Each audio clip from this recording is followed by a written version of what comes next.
You know what I just realized Huh. is we have never actually reached out to Mark Hamill about our stupid running joke. Is he on Twitter? Are you serious? Yeah. Well, I tweeted at him like a year and a half ago. I came across a guy who had one of the original lightsaber hilts from A New Hope. Mm-hmm. Guy's name is Hamlin Services. And I was like holding it and I was freaking out. So I took a photo of it and I tweeted it at Mark. And he's like, hey, I've been looking for that. So Really? yeah, so like it's kind of cool because like this is me being like a total fanboy, like my 12-year-old inner self just jumping out, but it's like Mark Hamill has had to attempt to say Amelati. That just makes me really happy. Remember that time we had that trivia night and I got the autographed Carrie Fisher print? You bought it for a shit ton of money? Yeah. Yeah, good times. Hello there and welcome to Beyond the Blast Doors, a Star Wars podcast. I'm your host David Amelati and I'm joined with David Gilbert. Happy Saturday. Saturday. I don't even know what day it is anymore. That's okay. You know, we try not to date these podcasts when we record them, but it's okay. We're having a good time. It's just the two of us because I think Nick and Jesse eloped. Is that how that worked? I don't think they did together. Maybe separately. I think Nick eloped to Canada. Is he going to come back? With a female. Is he going to be able to come back in? I think at some States? point the plan is for Nick to return. Are you lonely here by yourself? No. I mean, sometimes I'll just turn all the lights on in the studio and I kind of just sit here and pretend that I have company. Hashtag narcissism. No, I mean it's fine.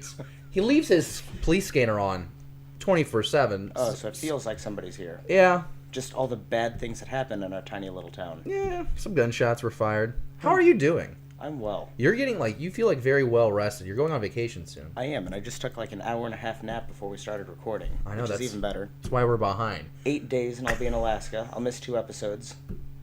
Deal with it. Well, it's okay. There were 4, and now there's just 2 right now. Hopefully we're back up to full strength. It looks like we won't be up to full strength for the next couple of weeks, but that's okay. Maybe that means we'll have some opportunity for some guests, some female guests. What are you saying? I'm not pretty enough for you? That's exactly what I'm saying. We're going to jump into our first segment of the podcast, but before we do that, before we talk about real talk, I do want to make sure that you at your computer, or maybe you're listening to this somewhere, if you're watching this on YouTube, be sure you give us a thumbs up, and if you haven't already, hit that red subscribe button at the bottom right corner of your screen. Real talk, that's the first segment of the podcast of Beyond the Blast Doors, a Star Wars podcast. And we begin with an exclusive report from The Hollywood Reporter. Star Wars Episode 9 now has a new writer in Jack Thorne. According to the article, a set of, quote, fresh eyes was needed. Not clear how extensive the rewrites will be. The film is directed by Colin Trevorrow and is slated to begin production in January 2018. It was understood that going into Episode 9, Trevorrow would be directing and writing, and now we hear, half a year away from production starting, that we need a fresh set of eyes. David, do you have concerns that yet another Star Wars movie in this new Disney era has to have someone else come in and take a look at the script? I am not concerned whatsoever. Okay. I mean, we've seen that Rogue One had a massive amount of rewrites and reshoots, and we know that the Han Solo movie has just been a big cluster to begin with. But Rogue One really pulled it off. Maybe we'll get lucky with Han Solo. Maybe we'll get lucky with Episode 9. And I think Disney's noticing a trend where as they learn more and more about what the fans like and what the fans want to see, they're able to tweak it a little more. So I guess I'm satisfied knowing that they're going to be making these changes now in pre-production before they start filming and shooting, and then they realize, well, we screwed up again. It's time to get Ron Howard back in the chair. Well, now, we knew that there were going to be rewrites eventually, right? Because, unfortunately, we had the passing of Carrie Fisher. So we knew that Episode 9 was going to be tweaked, and, on social media we hear from John Boyega recently that Episode 8 is going to be a nice send-off for Fisher. So now it's a toss-up, as fans, are we going to see the last of Leia in 8? Is she going to have a presence in 9? But the topic at hand, yes, we knew rewrites were going to happen. A little surprised that we're having someone else come in, somebody whose background is British comedy. Which I'm okay with. You are a British comedy fan, but I know. is this just a scenario maybe where it's like, I don't know, Colin has spent too much time with it. They've already done one wave of rewrites with the whole Fisher thing that we just talked about. So do we just need someone new to come in there and be like, okay, so this is 90% there. Let's just do this. And okay, now we're good to go. I mean, how often do you write news stories and have somebody come in and proof them before you take them to air? I mean, I do it with grant proposals and other business things that I write, everybody needs somebody to proofread their stuff, and maybe this is just that. Somebody to come in with a fresh set of eyes, take a look at it, and say, hey, this is great, but we'd have more dramatic effect here, or there's too much solemnness here, so let's add a joke or two. And, I mean, we can see how that British comedy writer is really important in movies. Edgar Wright came out with his Baby Driver movie, which was phenomenal. I'm not going to knock it one bit. Mm-hmm. However, there were a couple scenes in there where a nice little joke could have definitely helped the mood a little bit. And someone who's not familiar with Thorne's work, The Fades, The Cast-Offs, Last Panthers, and National Treasure are just some of the films on his resume. I've never seen any of them. I haven't either. I haven't either. Like, it's one of those things where, like, you've heard the guy's name, but I'm not familiar with his work. Mm-hmm. I'm not concerned just because we're so far out. You know, like we said, we're about a half a year away from production. The movie doesn't come out until, 2019, 2020? Can they even call it rewrites yet? Because have they even finished writing it in the first place? It had been, right? And then over the summer, then we had to go back because we had to make adjustments for Carrie Fisher's passing. And then I feel like this is, like, just, again, this is, I don't know, like, I think that it seems to me they went back, modified the script, and then they're getting closer to production, and they're getting ready to spend the money and getting things rolling out for production. And they're like, okay, so this isn't where we actually need it to be. So I think it's a thing where, Colin, you spent so much time over this. It's a labor of love. Let's bring someone in. Let's see if we can get a few new ideas, inject them in the script, and let's get this ball rolling. So it'll be interesting to see what happens there. But like I said, we have so much time before production even starts. This movie doesn't come out until 2019, so I'm not worried. There are other concerns with films. You mentioned the Han Solo Standalone, for example. That's the one I think that's going to be at the forefront of concerns right now. My God, are we talking about that again this episode? Yeah, we are. Yeah, well, if you read the show notes, that seems to be the ongoing theme here. we prep the show. Do you want me to flip my laptop around? I have my notes based on the show notes. I'm so proud of you. I do my job. I'm just happy that you're here because Nick and Jesse didn't show up. Let's go on to the next topic. In this segment, we hear new information from John Boyega. In an interview that he did with IGN, he shares new thoughts on Finn's adventures in The Last Jedi. He also talks about Carrie Fisher in The Last Jedi, something I alluded to earlier. Definitely want to give a shout out to the guys over at StarWarsNewsNet.com for compiling all of this. And I want to start with the excerpt about Finn's adventures.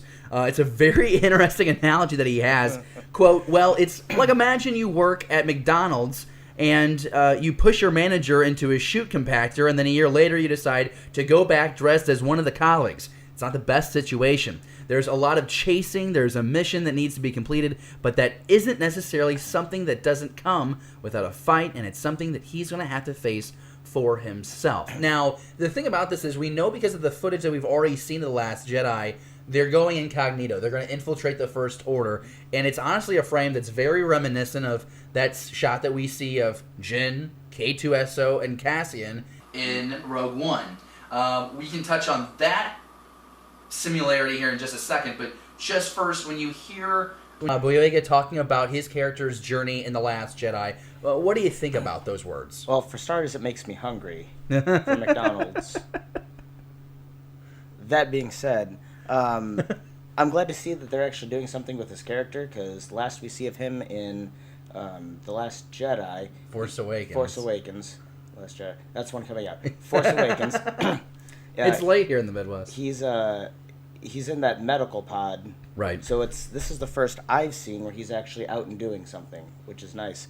Looks like he's got a new friend, so that's cool. Doesn't seem like he has a whole lot of those lately. And well, he's got Rey. She's just apparently a friend. I enjoy Finn's character. Yeah. I mean, of the Force Awakens movie, he's probably one of the most endearing to me. One of the most I've actually gotten. I feel like I've gotten to know as a character, unlike Poe. I feel like Finn in this sequel trilogy is kind of like Han Solo in the original. He starts out thinking for himself, thinking about himself, making sure he's a priority, right? He doesn't want to fall in line with the First Order after witnessing the bad things that they do, so he jumped ship, and now he's having to really re-identify who he is as a person. It seems like we're getting a guy who's going from the First Order to the Resistance to fight for the good guys, or who we perceive to be as the good guys in the Star Wars galaxy. Well, what happened with Han? He was in the Imperial Academy, he jumped ship, he's trying to figure it out for himself, he becomes a smuggler, and over the course of those 3 films, we see this guy go from a smug jerk to a guy who's kind of endearing, and a guy who can love. But he's still a smug jerk, because he ends up leaving the rebellion and the Resistance, leaving his wife, presumably over Kylo, and just going back out on his own to be a smug jerk some more. Well, I wasn't asking for you to continue that scenario, so to delegitimize my argument, but nonetheless, yes, I like it because it's just proof that Finn's story continues. You know, I thought he was going to be the galaxy's first quadriplegic. I thought that was going to happen. Actually, he'd be the second because Owen Lars' dad was stuck to the hover chair. You'd think with the meth, he would be able to fund something better. That really has been like our staple so far. Like we haven't check topped out that episode 4 if you missed that segment. Oh, that's right. In episode 4, we theorized our episode 4, not like A New Hope. Right. Or you could watch that one too. David theorized he wanted. You know, we were coming up with our own standalone ideas, and the meth moisture farmer was a Breaking Bad. Was a really good idea. The next thing John talked about was Carrie Fisher in The Last Jedi. We'll throw the image back up here. And it's really interesting to hear his words on Carrie Fisher, because it sounds like they spent so much time together, especially during this film, and his reaction to her passing. He said, quote, "We really enjoyed each other's company. I was in Nigeria at the time when we found out about her death. It was a strange feeling. I felt like everyone in the cast went silent for a bit after that. But this movie, it sends her off in an amazing way." And, you know, David, I ask this. When you send somebody off, it doesn't necessarily mean they're dead. That character's dead, right? Like that send-off, it could just... It seems kind of broad. It seems like it's open to interpretation. A really great tendency of leaving these kind of open-ended phrases out there for us to speculate over. Yeah, but sending off, they're still off. I mean, they're still gone. So if they're not going to kill her off, how are they going to do this? Because they can't just, like, send her out and, well, I'm tired of the Resistance and the Rebellion. I fought for, you know, people's rights for 65 years, and there go the 5 planets of the government, so I'm just going to go find Luke and hang out until we die. I mean, that's going to be a rubbish end to her. So she's got to go down like guns blazing, fireworks exploding, something exciting. I wonder if Kylo's at all involved with that proper send-off, you know? Maybe. You know what I'm saying? It's like, how do you wrap that all up? I mean, like, does Kylo kill off Mom too? That's like the definition of the bastard child. Like, you know, he took out Han, and some people are like, oh, well, he might come around. If you take out Leia too, that's... I mean, I'll have no love for him. That'll be a great way for character development for me to really hate this Kylo Ren character. I just, I think it's good to hear. I like the insight into his experience on set with Carrie Fisher. Of course, it's not really anything more than what we've heard, but it is exciting for us to get this little tidbit that we can speculate more on what that send-off will be. There's a good chance that she is still in Episode 9 in some way, shape, or form. But I'm just more interested as to what John Boyega was doing in Nigeria. What are you just hanging out in West Central Africa for? Well, the guy's got like 5 other projects going on now. Yeah, I think it's with another film. It might be with. Is he part of the Marvel Black Panther? No, but Pacific Rim might have been there. I'm not. Pacific Rim? I didn't look into that. That was a question I wasn't prepared for. My apologies. Google search Pacific Rim. Oh, gosh. Tapping the phone. Oh, look at that. There is one more thing I want to talk about in this article before please. we move on. The Billie Lourd comment, when she's talking about how comfortable she is on set. Just really great to hear from her and learn about how comfortable she was on set. She was talking about, she's quoted about how her mom recognized her comfort level on set, and you think that would be kind of hard to do when your mother is Carrie Fisher, when your mother does portray Leia, and then she comes in there, Billie Lourd does, as Lieutenant Connix, it's nice to hear that her character is going to get a little bit more attention here in The Last Jedi. And Carrie even says, and I love this quote because I can just picture, Carrie Fisher saying this in her special way, it's weird that you're so comfortable here. This is the most uncomfortable environment in the world. If you're comfortable here, you should do this. So maybe does that mean that we're getting another, a Fisher family member to come in? Well, yeah, I mean, she was there in The Force Awakens, right? And she had a couple lines. But it sounds like they're going to do a little bit more with her character here in The Last Jedi. Let's jump to the next topic. We were rambling on that one. We got sidetracked. Let's stay on target with this one where we're talking about Gwendolyn Christie and Rian Johnson forming the backstory for Captain Phasma. And again, it's interesting how this developed. It was during The Force Awakens. Captain Phasma was originally supposed to be the design for Kylo Ren. That look got rejected. There's a lot of switching around with this character. Phasma was going to be a guy, and then it became a gender flip, which I think we're all in favor for. We're all a fan of that. But it's interesting to know that I'm just going to read the quote here. This was from an interview with IGN, and this is from Gwendolyn. Quote, Ryan and I did have long conversations about this character and who she was. I was utterly delighted in how willing he was to listen to my ideas and really thrilled in the exchange and hear his ideas. He really is a master writer and director, and I think we've seen that in the films that he's made, but I think that we truly will see that in the depths to which he goes in The Last Jedi, end quote. Well, David, I'll let you go ahead. You've read this article. What do you think about the background story, the possible background story that we're getting here for Phasma? I would love to hear it. I'd love to see it. I'd love to read it in a comic book. I don't understand the fascination with Captain Phasma right now because so far it's just a woman stormtrooper that kind of is shiny and reflective like my toaster. So she didn't have a whole lot of screen time in the last movie, which I kind of befuddles me even more as to why people are so excited about Phasma. So maybe there's just something in the expanded universe that I don't know about. But if there's a way to bring more life into this character, I'm all about it.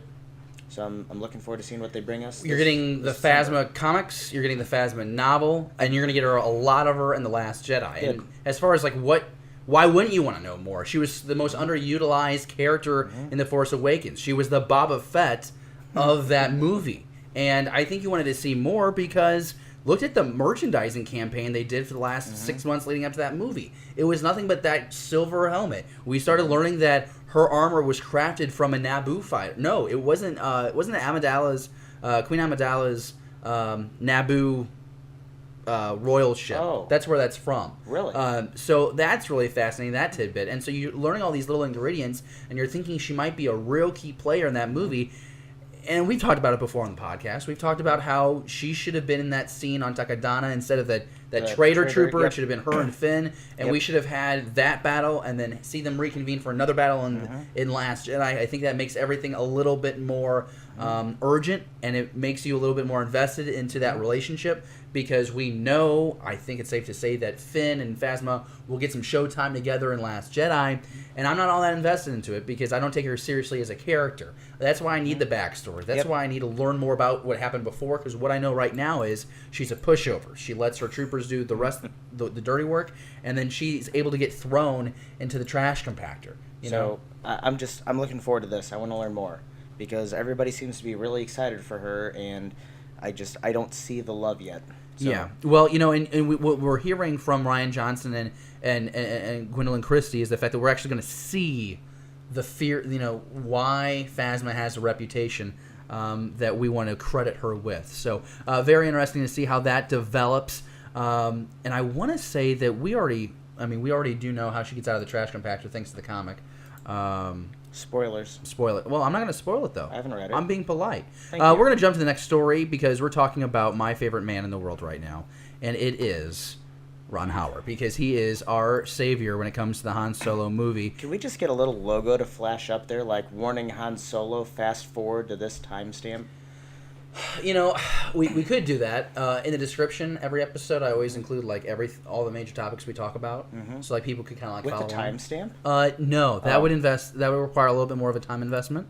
But maybe I'll get there for this one. We'll find out. Good to see you're committed to this. Well, we're saving time on editing with only me and you in this. Hello. Can you imagine if it was Jesse, one camera, and Nick here? Yeah, just one camera the whole time. I can actually like see myself on it. That's kind of neat. Look at that. Because usually we put you over in the corner. Yes. It's because you misbehave. Normally. You know, Ron Howard is great on social media because it's definitely weekly, almost daily, where he's giving us a little background insight into the set. I mean, it goes back to the very first day he came up on set, and he showed us the very first behind-the-scenes look, and it was him throwing his lunch out, and, into a trash can. But since then, we've gotten looks at Lando and Lightspeed, and now we're getting a look at a new alien that's going to be featured in the film, and everyone's getting excited. And, David, you've seen the image of this. I'm excited because it doesn't look like a stupid alien. What's a stupid alien? The Bugullet. Borgullet? That one. Okay, I would agree with you. Mm-hmm, yep. I would agree with you. Yep, that's a dumb one. That would be a alien that was a puppet, practical effect, but there was some CGI in there, no matter what anyone tells you. David, you look at this creature. Does it look like a creature we have seen before, or is this guy just fresh new, and do you think he's going to be a good guy or bad guy? I don't know. I kind of look at it, and its head it's obviously in some sort of tank of water, so it must be some sort of aquatic type alien, but the head almost looks kind of Kaminoan with like really big hands. Oh, okay. So when I saw that, that's kind of what popped into my head. He's got like some weird like helmet on, maybe? I'd be willing to bet that they're probably not, or maybe we do have like a Kaminoan that's like from the water side of the planet, not the towering city, but I don't know. It just kind of looks to me like it's a creature in a bar or something like that, which we're pretty used to. So I don't know if this is going to have a whole lot of. We're speculating on this thing right now, and I don't know if it's a he alien or a she alien. So I'm just going to call it it. I wouldn't be surprised if we see like this creature for like a shot. Mm-hmm. So maybe let's not spend too much time on it. Although I do want to give the credit to the guys over at StarWarsNewsNet.com for pointing this out, and that is that Bradford Young is still in as cinematographer. He was in there when Phil Lord and Chris Miller were directing the project. It looks, based on this image, he's still locked in there. He's still on the project, which is really great. He's one of the best in the industry right now, and it's nice to see him staying with Ron Howard. And I think that's good for the overall film to maintain that look. You know what I'm saying? Mm-hmm. You don't want this film to look like a new director came in 6 months into production. Like Suicide Squad, where the entire movie just changes direction halfway through. I think that is a very same director. Example. No, I'm with you. What do you think about the Chewbacca video? Emilia Clarke hit like something like 10 million followers or something. I don't know if I saw that. Okay, so it's further down. This is one of those other goodies that the guys. Video. It was on the StarWarsNewsNet.com. It was on that same article that we got the image of the alien, and we're gonna put it up on the screen and make sure that you can see it. I think I can put up this image of the Chewbacca video. But yeah, it's the fact that Emilia Clarke, who is playing a female character in the new Han Solo movie. She hit 10 million followers on Instagram, and so she has this video of Chewbacca just running across the screen. And it's pretty hysterical. So I knew he was going to get a kick out of that. Did you ever, okay, so dating myself here. Yeah. Did you ever play the game Time Splitters for the PlayStation 2? Absolutely not. It came out like right after PS2 came out. It was one of those games that was like stupid cult fun. But okay. It was like they put out the system and realized they had no games, so they threw this piece of shit together. And I love this game. It is my favorite game in the world. But there's this great big character named Duckman Drake. And every time you go to start it's a FPS. Every time you go to start a mission or a battle, you choose your character, and they always do something funny. And the Duckman Drake's like, "Arr!" and just kind of runs back and forth real quick.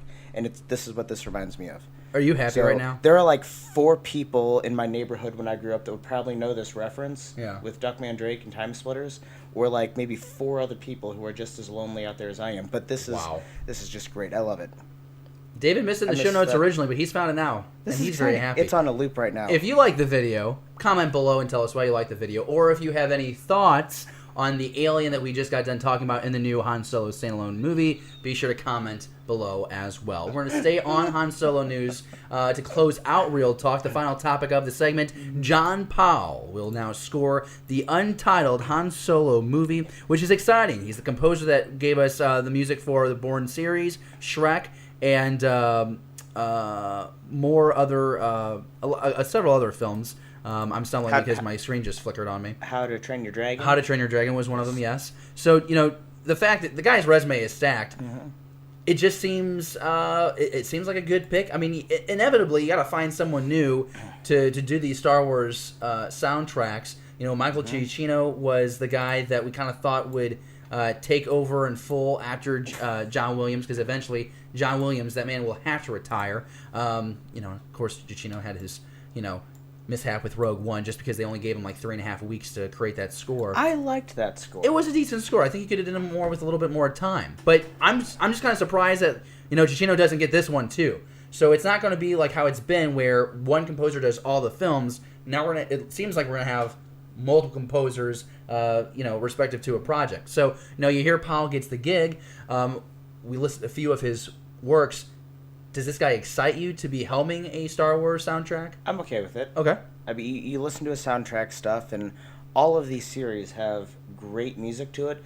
I mean, none of them's really like memorable per se, but none of it's bad either. It's appropriate for what we're looking for. Like, I'll compare it to kind of the Marvel movies. Like, you listen to the Marvel movie soundtrack, and it's awesome, and you know exactly what's happening. But then if you're walking down the street and you're thinking to yourself, how did that music go in Iron Man? You can't really think about how the tune goes. Okay. Unlike a Wonder Woman, where we've got the very, very memorable riffs in there, which we don't necessarily need for Star Wars because we have so many of those. So if they can just take what we're used to and tweak a little bit and make sure that it's right there tugging at our heartstrings, like it has been for 35 years. It's an element of this film that we haven't really discussed up until this point. We've been talking about the director conundrum. We've been talking about how we just don't want this movie in general. But how are they going to do this soundtrack? Because if you think about it, the Rogue One had the benefit of having the backdrop of the original trilogy, right? It's gonna set you up for A New Hope. So there were moments where we got little tastes of that original score that John Williams crafted for the 77 film. This Han Solo movie, I don't expect anything from the original soundtrack to be in this film. It's got to be all new music, right? I don't know if Disney would take the gamble with 100% new music. Okay. I mean, I'm sure we're going to have new music. I'm sure a lot of it will be styled similarly to what we have in the past. But, I mean, I don't think we're going to be walking around listening to the Imperial March or anything like that. Do you think... Okay. But I'm also not expecting, like, a xylophone and an accordion either. I mean, I guess I would be kind of excited for a didgeridoo, but I don't see them doing that for... I had a buddy bring up an interesting thing. Do you think that Vader... I don't think Vader would show up in the movie, but do you think he even gets referenced? Do you think the Empire's going to... I mean, I think the Empire's going to play some role in this because we've seen images of troopers already on speeder bikes. I would love to see some sort of reference to Vader. Did you hear what Vader did the other day? Vader, that's just a myth. The casual, cafeteria talk? Yeah. Oh, okay. Water cooler chatter. Nice. Very cool. Just two stormtroopers hanging out? Do they have, water coolers in space, or...? I would imagine. They got to stay hydrated. That's true. Artificial gravity for the win. Well, I guess that's going to do it for Real Talk. We're kind of all over the place, all over the galaxy in Real Talk. If you have any thoughts about Powell taking the helm of the soundtrack, the score for the Untitled Han Solo film, be sure you comment below. Give us your thoughts. If there's anything that we talked about in Real Talk that has you excited or concerned, take the time right now as I'm talking into this microphone and type out what you think. Hit the enter button or the send or approve or the forward, whatever that button is down there to make your comment public. Make that happen so that way we can come through and we can respond after the episode. And if you got a good question, then we can just bring you back onto the show next week and answer your questions there. So you can always ask us questions down below on the comment section or on Facebook, Twitter, and Instagram. And again, be sure, if you haven't already, give this video a thumbs up and hit the subscribe if you haven't already. Pages, pieces, pixels, pages, pixels, pieces. That's our segment. That's the next segment of the show. We're just moving right along here on on a nice episode 11 day. More importantly, we get to talk about the Darth Vader comic. Yeah, so there's 2 comics that came out this past week. There's only one that matters. Right. Rogue One number 5, which care. we don't follow because it's just pretty much the straight adaptation of the series.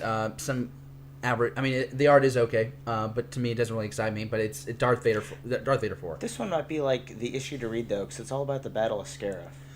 So in one of the preview panels for it, you can see him, like, yell deploy the garrison. Right.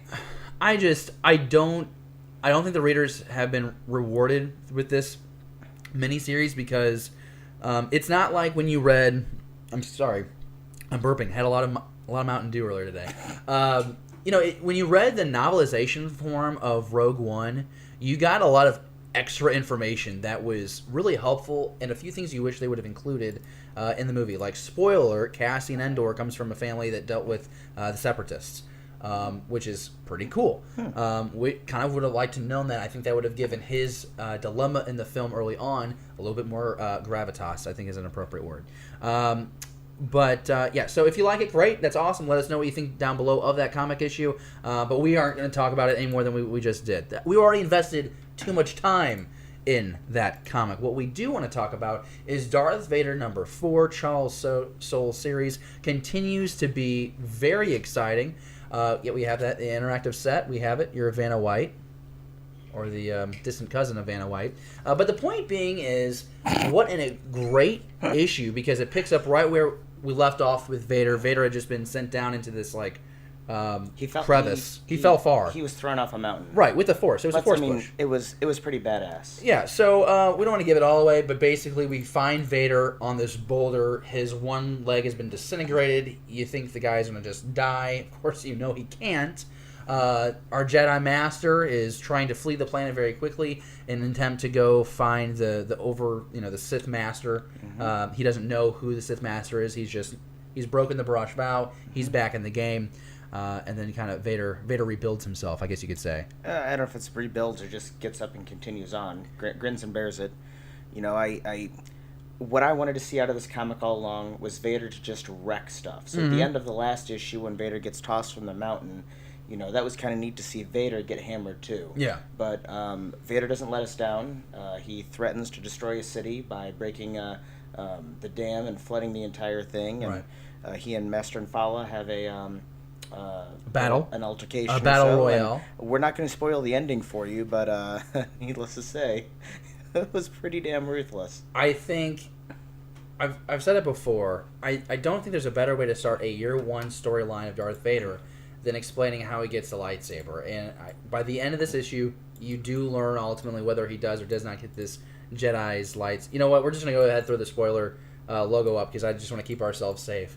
I love the ruthlessness that we get from Vader in this issue because he has no qualms killing this Jedi Master. He rebuilds himself from the pieces of this droid, climbs the mountain, tracks down the Jedi Master in this hangar, and then he duels him, and I'm going to go ahead and spoil it. It's not even a big duel either. No, it's not. It's just a Vader plays dirty, too. Well, I mean, you expect him to, but he does not hold back with his anger and his fury when he, force snaps the guy's neck. Yeah, but what I like about it, though, is before he snaps the neck, he keeps the guy alive long enough to see him wipe out this entire city of people.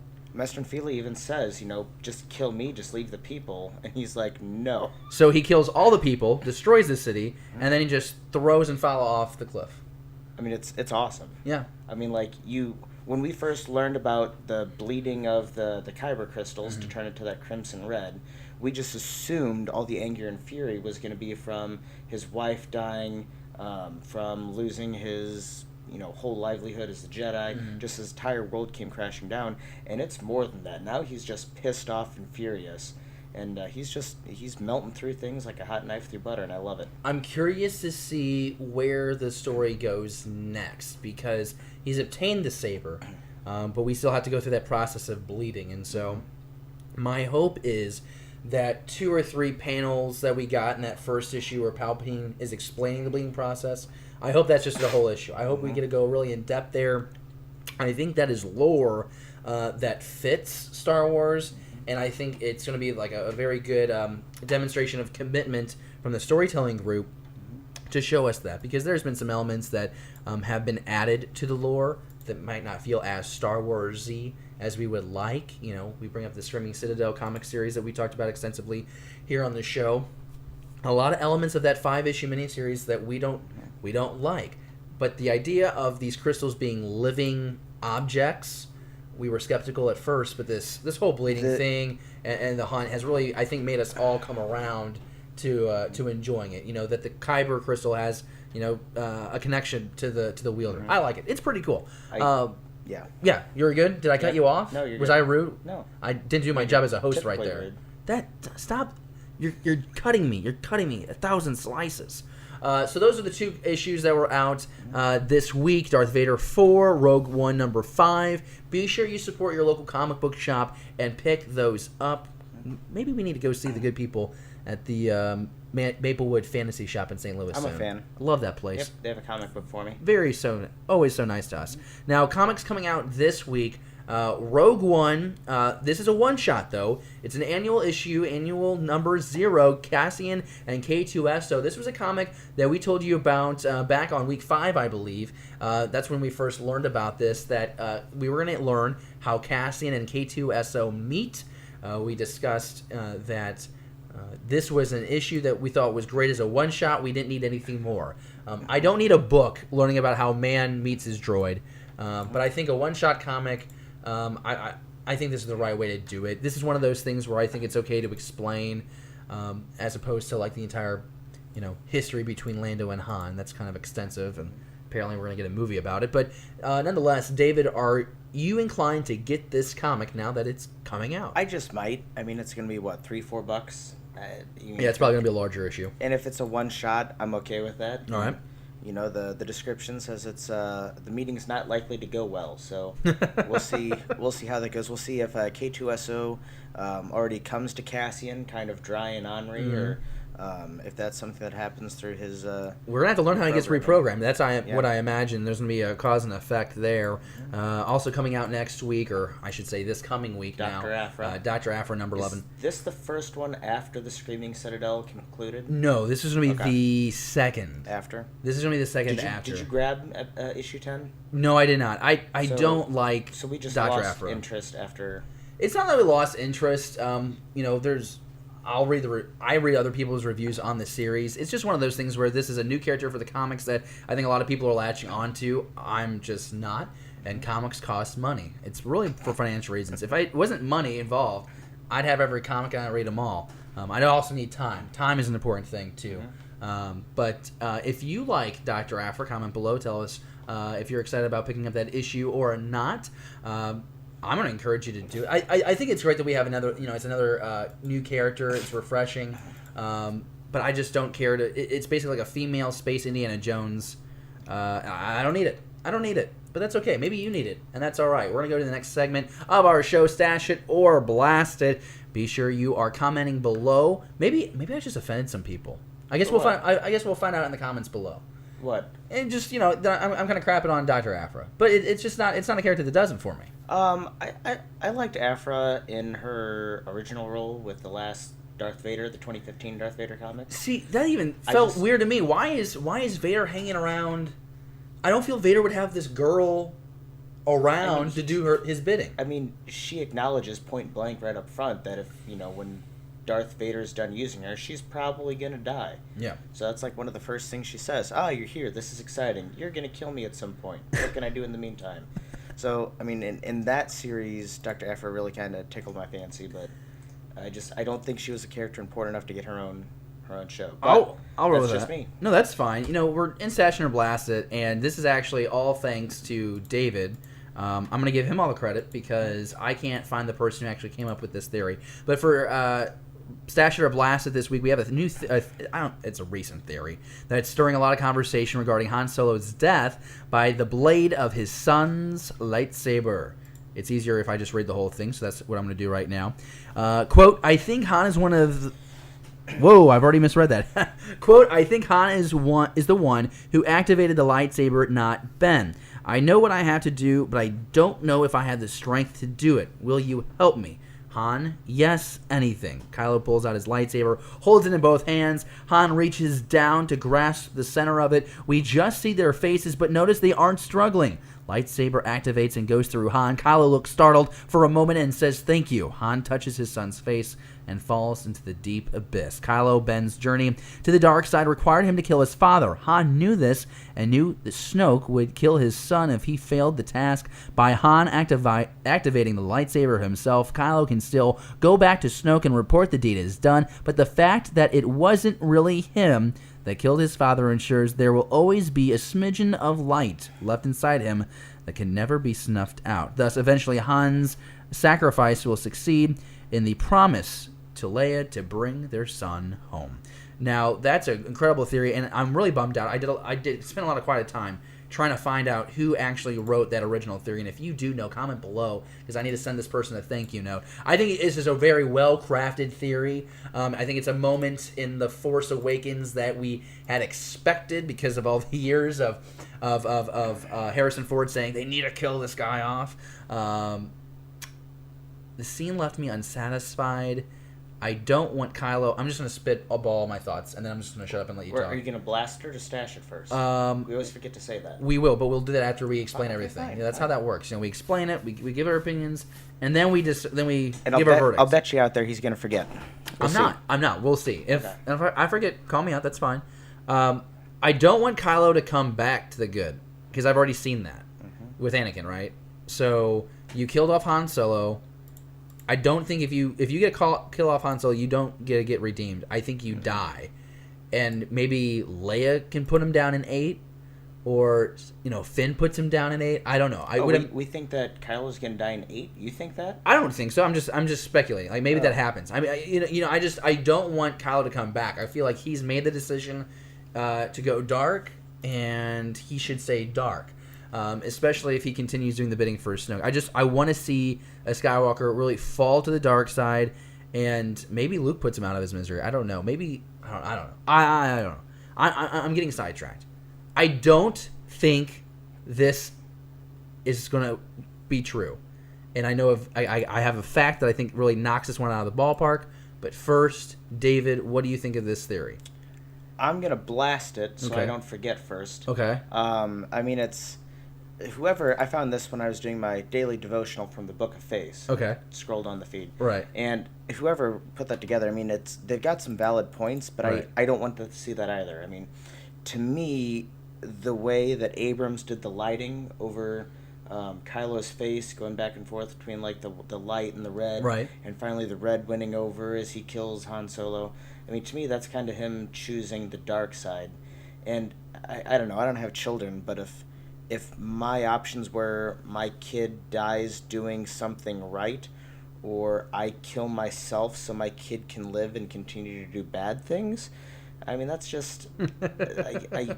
I don't know what the right answer is there. I think I'd rather lose my kid who's doing the right thing.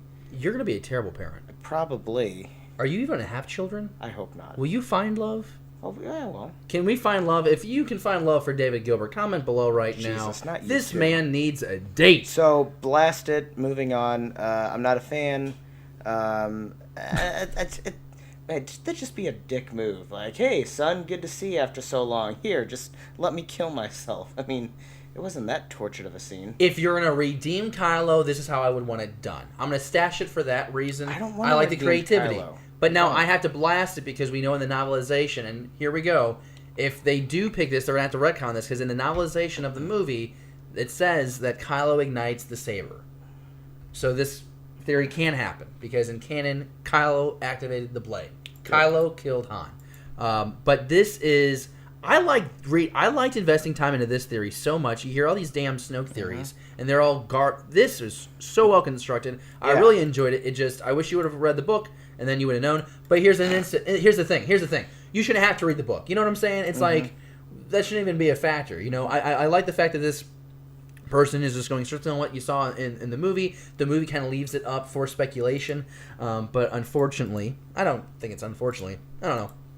Canon comes to save the day. We're going to blast it. But that's all we have for Stash or Blast It, that one theory. But I think that was a really good theory. Yeah, that was enjoyable. That was enjoyable. I like that. We want to make sure that you don't forget that after you're done watching this episode or listening to this episode, because you can be listening on iTunes, Stitcher, Google Play. You're watching it maybe now on YouTube. You can also check out on our YouTube channel a recap of the 2017 Riley SuperCon that our own Rebel Steve Hyman went and checked out. He is I guess we could call him our field reporter, and he took to the booths, the floors, and all the escalators around the center to give us the really best boots on the ground experience of that con. It's only like a 5-minute video, and I really feel like I felt like I was there. He talks to some really cool cosplayers from the 501st and also the Mandalorian Mercs. So if you're into either maybe you are a cosplayer or you're just into hearing cosplayers' experiences, getting some insight into how they go into building their props and their armor and all that stuff, then check out this video. It is for you. Steve did a tremendous job, and really excited to feature that work. Are we going to start going to cons at some point and doing stuff? Yeah, there's talks about going to Comic-Con in Cape Girardeau, Missouri. And Steve kind of goes all over already. So I think he's kind of going to be our representation right now while we're kind of making sure that the show is is stable enough. And then it'd be kind of fun to take this thing on the road. It'd be nice to be stable. It would be nice to be because we're missing Nick and Jesse. I miss you. Well, Jesse has like polio or something, and then Nick's on like some caravan adventure through Canada. Happy for him. We've hit a lull, so we're going to go to the next segment, because that's how we segue on this show. Cosplay Cantina, and we want to make sure that we give a great big old shout-out right now to Rebecca Platzer, who is our August Beyond the Blast Doors Cosplayer of the Month. She is the August recipient, and you're looking at an image of her right now. You found this image on our social media that we pushed out over this course of the weekend, and that's what we're going to do every Friday, Saturday. We're going to post out there a different image of her cosplay, so you can kind of get a good feel of the different kinds of cosplay she does. Predominantly Leia. We have a New Hope Leia. We also have Return of the Jedi Leia. And just to kind of give you a little background on her, I want to take an excerpt of the bio that she sent in for the contest. And this is what she submitted to win. She says, quote, "I got into cosplay through the 501st and Rebel Legion because I love the idea of mixing my love for Star Wars with helping to raise money for kids all over the world. I've realized a love for bringing my favorite characters to life and absolutely love the faces of little girls when they see me as Princess Leia. At that moment, it's my main costume, and I have seen the impact she's had on people. I have been dressing as her for a year now and going to hospitals and various charity events across the country and have found no feeling that comes close to this one I feel when a little girl comes up in a white dress and tackles me for a hug. Cosplay has shown me a whole world I didn't know existed, and I have found a new family I didn't know I could have."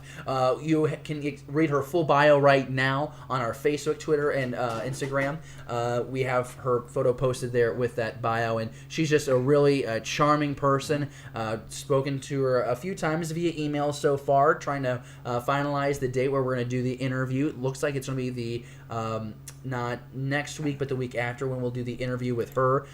David, can I just say I really like how she talks about it's a family that she didn't know she had? Because as we talk more and more about Carrie Fisher, who she cosplays after, everybody says she was part of the family and that the family's missing somebody. And it's nice to see that it's not just the core actors who have the Star Wars family, that everybody can be a part of that family too.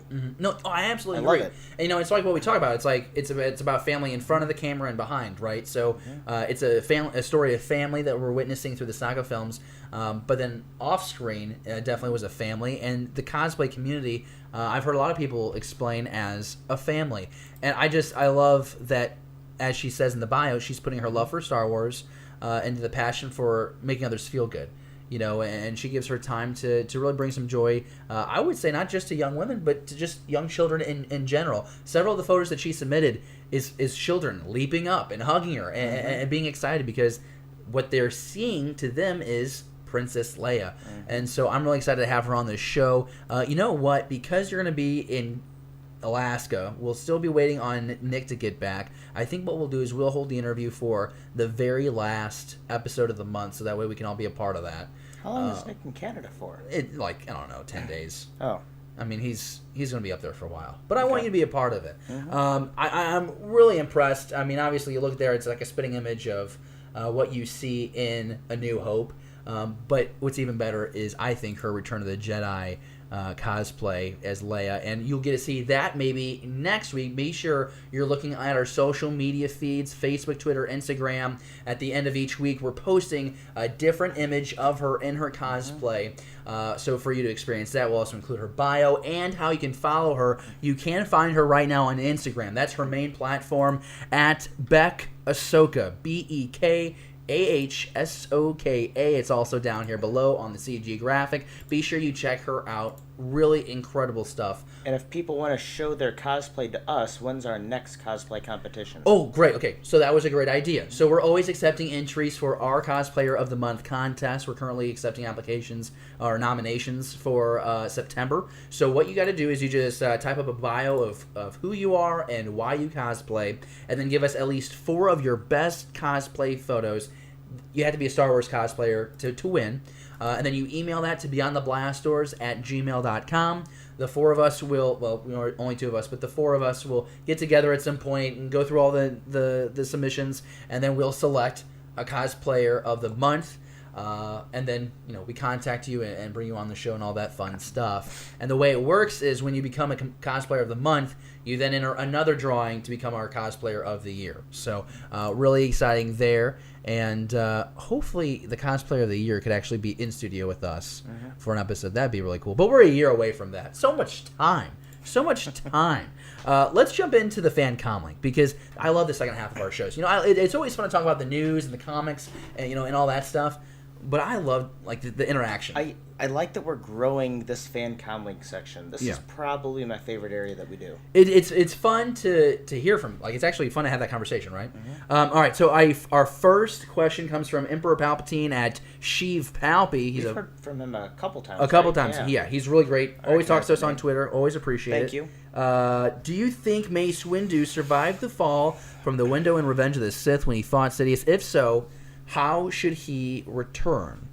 David, we're both Mace Windu fans, but you hear this question: Do you think that Mace Windu survives, and if so, how would you bring him back? No, I think he died, and he should stay dead. I love Mace. I'd love to see more of him in the Clone War era, and as I move towards season 3 of that show, I'm hoping to see some more, because I've seen a couple arcs with him. I'd love to see some stuff before the prequel series with Windu, but I think he's dead, and I think he needs to stay dead. I would like to see him come back. I like the idea of him surviving the fall. I'm pretty sure in the book it says he's dead. So, if the book says he's dead, right? Mm-hmm. But there was a great expanded... I'm pretty sure they did this in the expanded universe where they brought him back. Before the Disney buyout, right? Yeah. So they brought him back, and he was, just old and beaten and withered. Mm-hmm. I know there's some concept out there on the internet. I would love that. I don't think it's going to happen. But I'm one of those guys where I thought Samuel L. Jackson was, the perfect person to play Mace Windu. And it would be cool to see him come back in some form. But I don't have a compelling story arc to tell you otherwise. But I love the Mace Windu talk that's happening right now. He's kind of at the helm of the conversation for a lot of people. And I think that's because we're getting that Mace Windu miniseries coming up, and it's going to be exciting to see him in his prime in the Clone Wars, or right before the Clone Wars, I believe. So that'll be an exciting series. I'm looking forward to that. But it doesn't sound like. Well, maybe I need to verify. I would love to see this happen. I don't think it is. So I think for David and I both, we're going to say he does not survive and doesn't come back. But it would be kind of cool to see him come out of another forest moon, and he'd be all beaten and disheveled in the face, and he'd be able to tell, somebody the stories of the Clone Wars. Mm-hmm. I'd read it because I'm a sucker for the Purple Blade. Next question for us in the Fan Comlink, as we tap the Fan Comlink, comes from Brandon, the Insane Soul, and this is another good buddy of the show. Always appreciate him taking the time to hit us up on the Twitter with questions. He asks, what standalone film predictions do you guys have? What do you want to see most within the next few years from Disney? And right off the bat, David, just to keep this fair, I want to take off the Obi-Wan Kenobi standalone. I feel like we all want that, so we don't need to include that. I was going to say, I don't think they've announced that, have they? They haven't. So we're going to, what we're doing is we're predicting it's going to come. It will come because there's so much cry for it. Are we still expecting the Boba Fett movie? Boba Fett, but it's still like I think it's like it's got more legitimacy to it now than it did. Because I know it was on the schedule, but then they like put a they hold canned on the it. they canned it. Oh, they canned it altogether. Well, they canned the director. Oh, okay. Yeah, they kind of put a pause on that project, but I don't think it's a thing where. You know, I think that it's been like moved to another list. I don't think it's like been scratched out. Gotcha. You know what So I'm the saying? only one that we know for sure is Han Solo, and we don't know what's coming yet between or after Episode 9. Right. So tell me, what's the next standalone you want to see? Oh. You go first. Let me think on this for a moment. The next standalone that I want to see? Mm-hmm. Well, it's not... the funny thing, I do this a lot where I put this disclaimer, it's not going to happen. I would like to pretend this would happen. David and I have the mentality that Attack of the Clones should have started like almost in the middle point, like it should have began with Obi-Wan arriving at Kamino and finding the clone facility, and getting more of an explanation with Sifo Dyas and who that character was, and his intentions, and really getting into that. I'd love a standalone movie where you got into that lore. I think it's too niche. I think it's too specific. It won't appeal to the mass audience. That's just one that I would like to see. I wouldn't be surprised, especially if there is struggle with the Han Solo movie at the box office. I wouldn't be surprised if the standalones actually got put on pause, and then you see Disney and the Star Wars story group really invest some time in creating that Netflix series. And, we continually talk about how we like to go to the Old Republic and get a Netflix series there. There has been that campaign on the internet for a couple of years now. It's got I think it's crossed 200,000 signatures. There's definitely a following for that kind of series that could be really exciting, especially with the budget and the support you're seeing these recent Netflix properties get. Money wouldn't be an issue, and you'd be able to be a little bit more adult with the content. So I think maybe that's a possibility. When you're looking at the standalones, maybe I don't have a specific one, but I do want to get away from the core group. The Skywalker saga. I don't need another. I don't want a Luke adventure. I don't need anything with Princess Leia. We're getting a lot of books with Leia right now, and I'm fine with that. Do that. We got Bloodline. We have a book coming out now where it's about a younger Leia. That's great. I think that's also by. Oh my gosh, I'm blanking on her name. I'm gonna turn around and cheat it. Oh, Lydia Gray. Thank you, David. Short-term memory loss. Okay, great. Man, I don't know. Because you're not going to get a Vader standalone either. I think we're done seeing Vader on the screen. I really don't think we're going to get Vader again in the armor in a live-action film. Really? Yeah. Not at all? No, I don't think so. And especially with... And this is not a slam, but... James Earl Jones is getting old. And you can hear it in his voice in Rogue One. I will tell you this. I think that they did some really good editing to the film between the theatrical release and its release on DVD and Blu-ray, because I remember being in the theater and that scene inside Vader's castle, I was really struggling with how apparent Jones's voice was fluctuating. It wasn't strong. So I don't think you're gonna have someone come in there and do the voice of Vader in the saga films. That's not James Earl Jones. Yeah, you're not going to get a Vader. So basically what I've done for the last 3 minutes is tell you all the standalones you're not going to get. Do you have one that you want to see? What I would like to see, I'd love to see a Knights of the Old Republic type movie. Yeah. Do you think maybe a movie could set up a Netflix series? I think it could. Okay. Disney took the gamble with Rogue One by taking the lightsabers for the most part away from the story. And I think they could easily make that up by giving us a crap ton of lightsabers in a movie, and maybe doing it a little bit better than Attack of the Clones did. Just getting to see the Sith Wars or something. I mean, can you imagine hundreds of red blades on the screen at one time just charging at Jedi? I was now, from what I've read in the expanded universe, Okay. which may or may not be canon, so you may have to correct me here. If it's expanded universe, it's not canon. Between Revenge and A New Hope, Okay. there's another threat that the galaxy faces that Palpatine uses the clone stormtroopers to go kind of combat. Okay. So that would be kind of interesting to see a movie where the Empire's acting like the good guys, saving the galaxy from this external, group coming in to try to take it over, and thus kind of validating that, making the Republic into an empire was a good thing, because if not, we all just would have been destroyed because we weren't prepared for it. I can roll with that. That'd be kind of neat.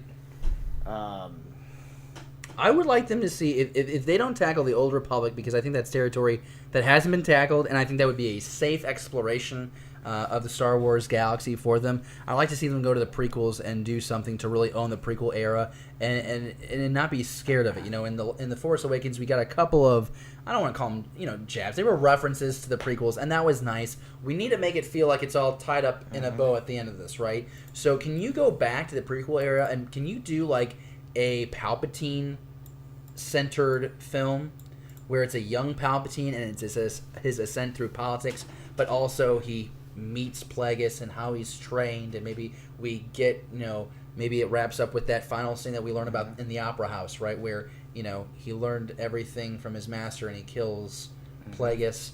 I think that could be interesting. That would be kind of neat. How does this, junior senator from Naboo end up becoming a Dark Lord of the Sith? Right.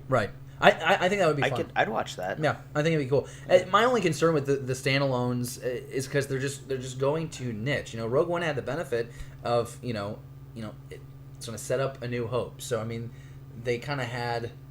I feel like it wasn't on. I don't know how to describe it. It wasn't like the movie was on live support, but it definitely was held up with the fact that you had all this prior knowledge of that era. You know what I'm saying? It's like A New Hope. You kind of know the climate of the galaxy, and you're just kind of going a little deeper. With a lot of the standalone movies, it's all going to be new, and that's just going to be more of the gamble. But it seems like that's the gamble that Disney wants to take. Ron Howard, we have faith in you. Please don't screw this up. I don't think he is. I don't think so. I think from day one that he's been on set, when we talk about the social media stuff, but I think the way he's acting on social media, I think what we're seeing and hearing of how he is on set is the culture that you need with that movie. I'm really excited. I think ultimately, here's the thing about that movie, okay, is Lawrence Kasdan is not going to write another Star Wars script after the Han Solo movie. This was supposed to be his going out with a big bang. He came in, helped with the Force Awakens, and he wants to end his career writing the Han Solo. Kasdan's writing this? Yeah, Lawrence Kasdan is writing the script. And so the whole frustration, ultimately, and you're not going to hear anyone quoted with this, but the thing about it is, you had Lord and Miller in there, who are two highly capable directors, but they want to do a lot of improv. And a lot of ad-libbing. And a lot of ad-libbing. And that is deviation from the script. And I think Lawrence Kasdan wants that script followed, because, like we talked about, Han Solo is not a comedian. He's just funny. Like, he has characteristics that are funny, but he's never intentionally going for a punchline. And so I think what we're getting now is Ron Howard, who is a guy who is, I would say, friendly with Lawrence Kasdan and Kathleen Kennedy and the Disney family, and he's coming in there and he's going to do this movie, not by the script. He's going to follow Lawrence's vision and give us that product. And I think it'll be for the best. I do think, though, that this movie is going to have to get pushed to be successful. But we've already talked about that in prior episodes where we want it to go back to December. Oh, I'm all for it, but they just haven't announced it yet. Like, everyone's still saying it's coming out in May of next year. So hopefully that changes. Why are they fighting against themselves with Avengers? Well, the thing... Oh, in May? Yeah. Well, they move it into December of 2018. We've been, we talked about this too. They moved that. They're battling two of their other franchises. Yeah. Mary Poppins comes out and something else comes out that month. So, no matter what... But the thing is, Disney owns so many properties, it's always going to be going against itself. But I think, between Mary Poppins and Star Wars, I think, dad and son are going to go see Star Wars. Maybe the night before they go see Mary Poppins with the wife and daughter, which is fine. Or maybe your son likes Mary Poppins too, and that's fine because I don't gender judge. Okay, we're going to leave the Cosplay Cantina right now. We already left that a while ago. We're actually going to leave the Fan Comlink. I do want to say thank you though to Brendan and to She Palpy for sending in those questions. And if you ever have questions that you want to have us answer on the show or discuss on the show, all you have to do is tweet us at BTBD_podcast. You send us a question, we're going to talk about it, no matter what. Could we have made that any more complicated? BTBD Beyond the Blast Doors? Yeah. _ podcast? I don't know. Well, I can try and make it Beyond the Blast Doors. Can you just make it like Blast Door? Or is it, I don't know. You're the tweeter guy. You do what you need to do. Thank you for calling me a tweeter guy. I'm just going to sit there on my Facebook and enjoy myself. I think for just being two dudes and a mic, this could have been a lot worse. It could have been a lot better, but we've done pretty well. Yeah. I mean, I don't like to pat myself on the back, but let's be honest. I pat myself on my back every episode so far. because I'm surprised we're just here. Let's go ahead and go to the last segment of the show. I have enjoyed myself, but don't want to take too long. Staying on target. This is the segment where we talk about what has our targeting systems locked for the next week. This can be a Star Wars or non-Star Wars thing that has our attention. And I'll start with David because, you're with me. Well, 10 days and I'm leaving for Alaska for 2 weeks. That's pretty high on my excitement list. So you're staying on target with something that's going to keep you separated from me for 10 days. Yep, you're right. But you can tell this friendship is strong. Darth Vader #5 comes out the first week. I'm noticing a trend here. This tends every week it's just like, when's that next Darth Vader issue coming out? You read the damn thing. You saw how great it was, and I'm just very stoked for it to continue. Over the last week, I've been getting ready for some special events. I spent a lot of time in the Walmart. And I keep finding myself looking back at the Star Wars Legos, and I think I've resigned myself to either grabbing the Krennic shuttle or Yoda's Starfighter. Oh, the little Starfighter thing? Yeah, the little green one. Here's what I would say. Roll back, so the $20 you save on Krennic's shuttle, you can just go ahead and buy Yoda's shuttle as well. Just get them both. You might as well. It's like $15. The little green Starfighter? You are just really bad for my pocket. Just buy them both. That's what I would do, and that's why I'm dependent on living with a roommate. My staying on target. James Arnold Taylor. I think I talked about this a few weeks ago. Does this Clone Wars Conversations series on his YouTube channel, and he just announced it this week that his new one is with Sam Witwer, and so he's the guy that did Darth Maul in Rebels and the Clone Wars, and he's also done the Emperor and a few other voices. And I just think Sam Witwer is the coolest guy. I mean, a lot of people know him from the video game, The Force Unleashed and Force Unleashed 2. He played Starkiller. So really excited to hear what they discussed there because obviously Sam kind of got retconned in Star Wars canon, and then they brought him back in through the animated series. So excited to hear that, and I hope you are too. I'm going to go ahead and say Darth Vader #5, even though we're a month away from it. I'm really excited because that cover alone just looks awesome. You know what I'm talking about? No.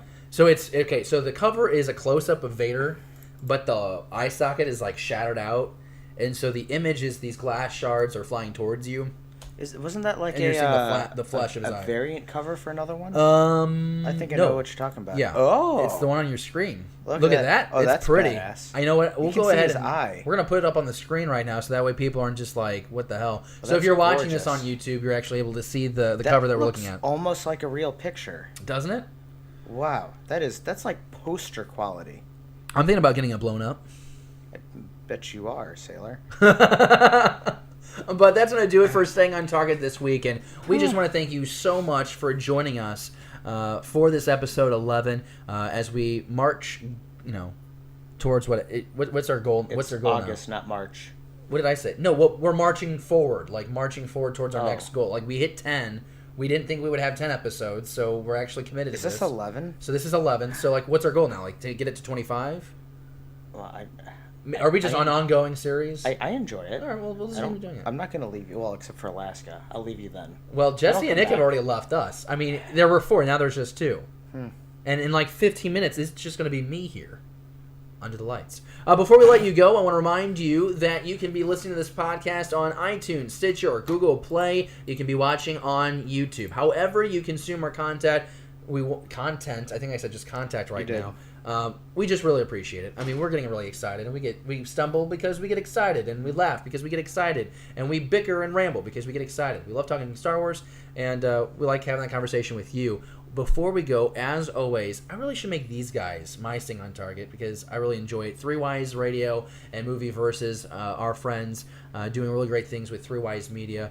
Actually, just listened to the last episode of Three Wise Radio. They drop every Tuesday, and it's always a lot of fun. They talk about all things media. So where we're just Star Wars, they're talking about all things movies, comics, TV shows, internet. If it's media, they talk about it. So really cool stuff over there. And Movie Versus, they just argue about movies, and it's entertaining. You also have Good Bad or Bad Bad. They're on YouTube with us as well, and they just watch bad movies so that way you don't have to. They just did an episode on Grease 2. What a dumpster fire of a film. So this episode has gone from Star Wars to not anything about Star Wars, so that's going to wrap it up for us. As always, be sure you give us a thumbs up if you haven't already. Hit that subscribe button. Final thoughts, comment down below. We'll see you soon. May the Force be with you. So I noticed you were talking with your hands a lot. It reminded me of this joke about, like, an Italian who wasn't giving up the intelligence he had, and they questioned him as to how he lasted through all this torture, and they said, well, they tied up my hands so I couldn't talk. Just... I don't know. Really bad Italian joke. Wait, it's better than the... What's that one about... what's my blood type? Ragu? Because I'm Italian, right? So that's funny. Yep. You know, here I am, third generation off the boat. And I'm a little persecuted. I talk with my hands. I just had like 40 pizza bites over there. You should feel bad about having 40... What's the serving size? Like 6? Like 4. Like 4? So that's like 10 servings? I literally ate a meal for like a family of 7. And I'm going to be honest with you. I was going to make pasta, but I didn't want to. Mm-hmm. No, not on top of it. Originally. Do you put like your pizza bites in your pasta instead of meatballs? No. Or is that heresy?